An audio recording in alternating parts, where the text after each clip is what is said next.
We have something very important to talk about today, and it's this right here. What's that, you may ask? Well, this is an awkward wall space that exists in almost every single house. So, my mother-in-law actually had an idea that I thought was pretty genius.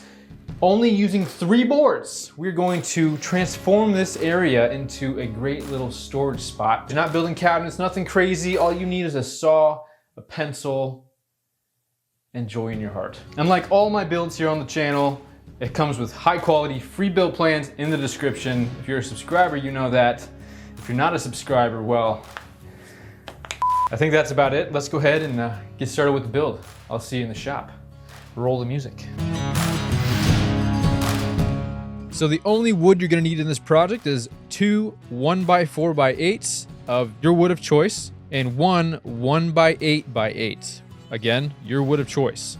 I went with some white oak boards I got at my local hardwood store, and I'm gonna get them cut down to size. I'm gonna cut all my shelving pieces first at 26 inches for the top and bottom, and then 13.5 inches for the middle, smaller shelves. If you're trying to up your building game, something that really changed it for me was when I started investing in better blades on my tools. So you can see here on the miter saw, I've got this Diablo 80 tooth fine finish blade.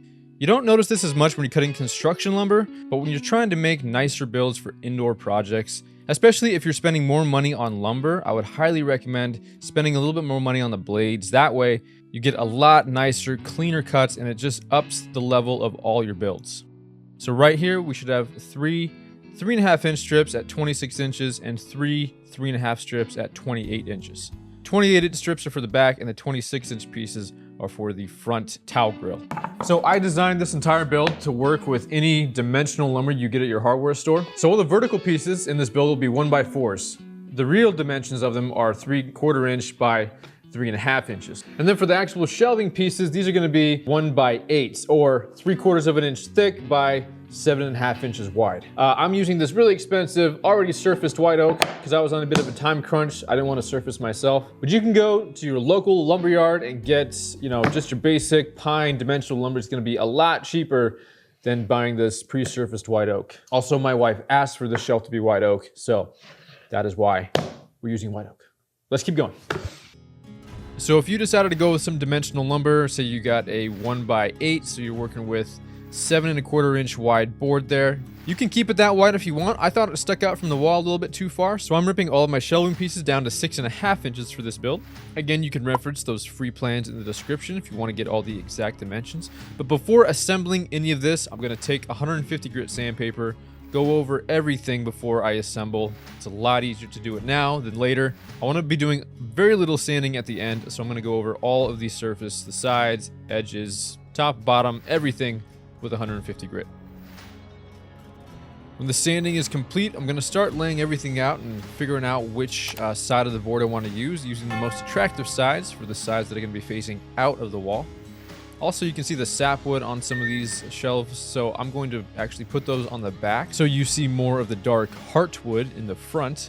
And I'm just going to lay it out kind of like this. I'm going to put the 3 longer 28 pieces in the back, the 3 26 inch pieces in the front, and it should look something like this. I've been debating the entire time whether or not to do dados or grooves to attach the shelves. What I think I'm gonna do though, just to keep it as simple as possible for everybody, is just use some good old wood glue and brad nails, and then we'll use some plastic wood to fill it in so that it looks like we didn't use nails. I did buy, if I can find it down here. All right, well I did buy some plastic wood filler, or plastic wood, whatever it's called. Oh, Kit Kats. I'll find the plastic wood filler later. But yeah, I'm gonna start building it from the back forward, and then we'll shoot the nails in the front here and see how it looks after that. Moving on.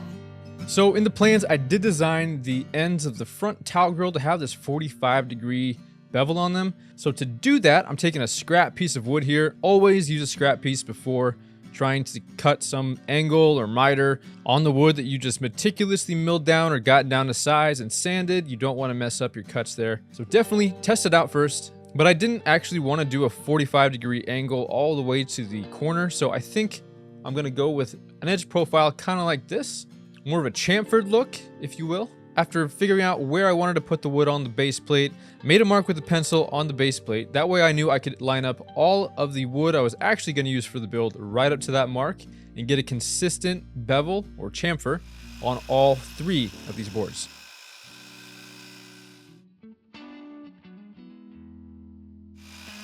And once I got all 6 of these 45-degree angle cuts made, looking crispy, it was now time to start getting everything ready to put it together.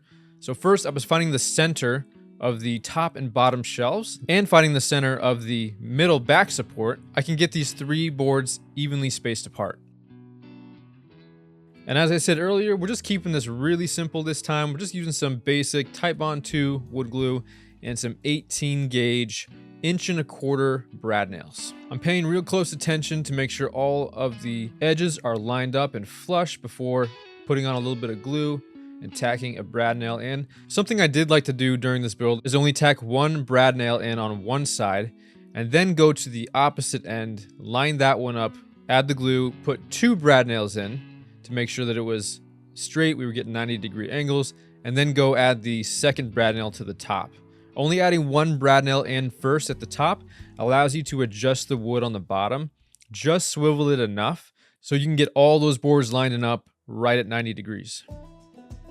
I'd also recommend doing a few tests on the same type of wood you're using for this build, just maybe some scrap pieces, and drive a few of these brad nails into them beforehand. That way you can see how deep they're going to be shooting. A lot of times you have to adjust the regulated pressure on your air compressor so that the nail is driving far enough into the wood. I don't want the nail flush with the top of the wood. I actually want it seated down a little bit. This gives me some space to drop in some of that plastic wood and cover up those nails.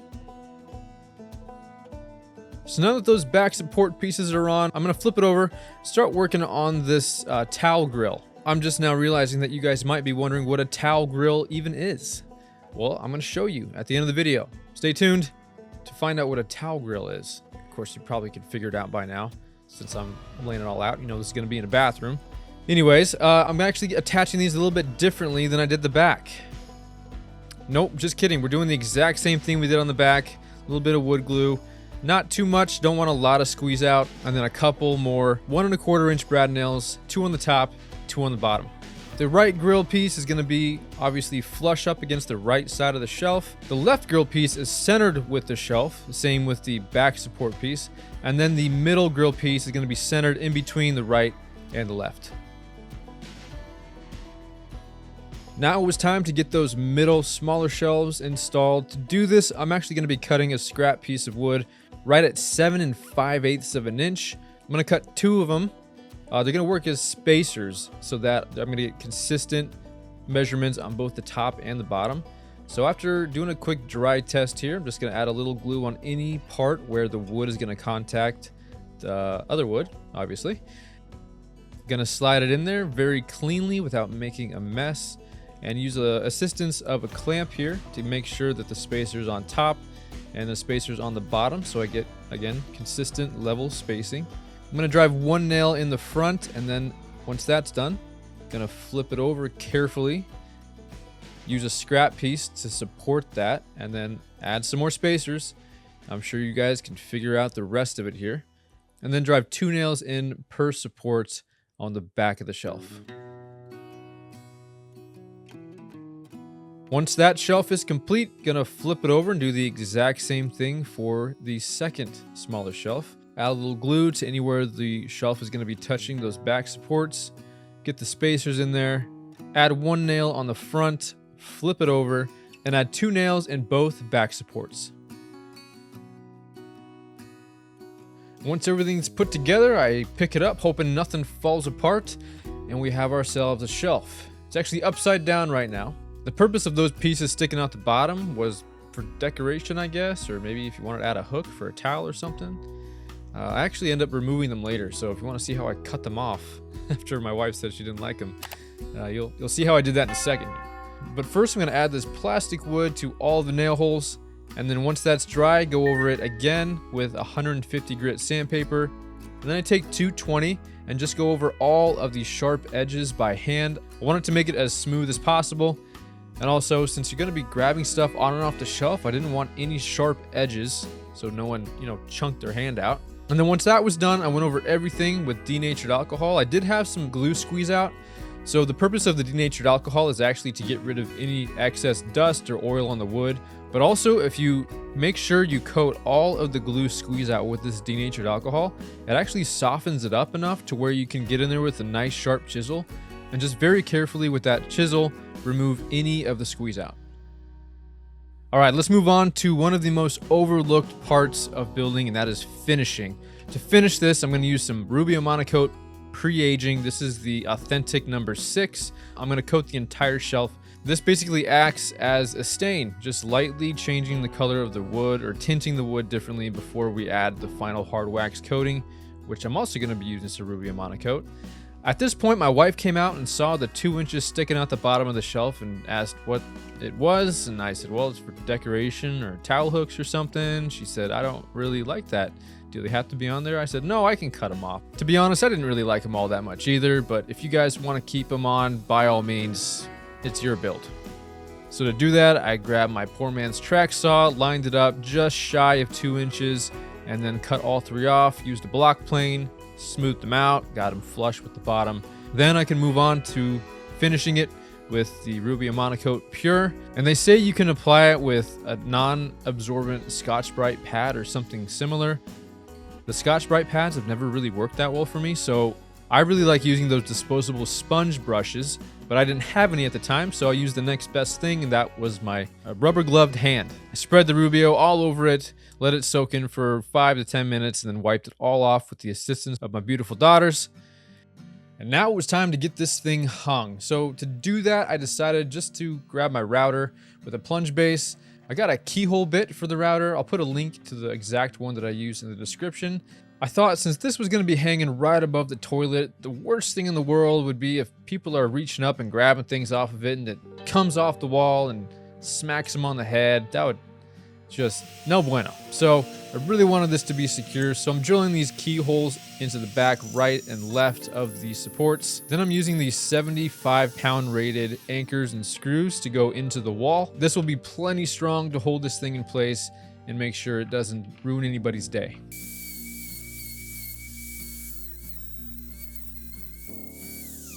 Once I got both keyholes all hogged out, ready to go, cleaned it up, got all the sawdust off of it, and took it to the bathroom to start getting this thing hung. Again, just following the instructions on the back of the box of these anchors. I'll also add the link to these in the description below. We got it hung up no problem, checked to make sure it was level, and then I started to put things on it to decorate it and make it look good for the end of the video.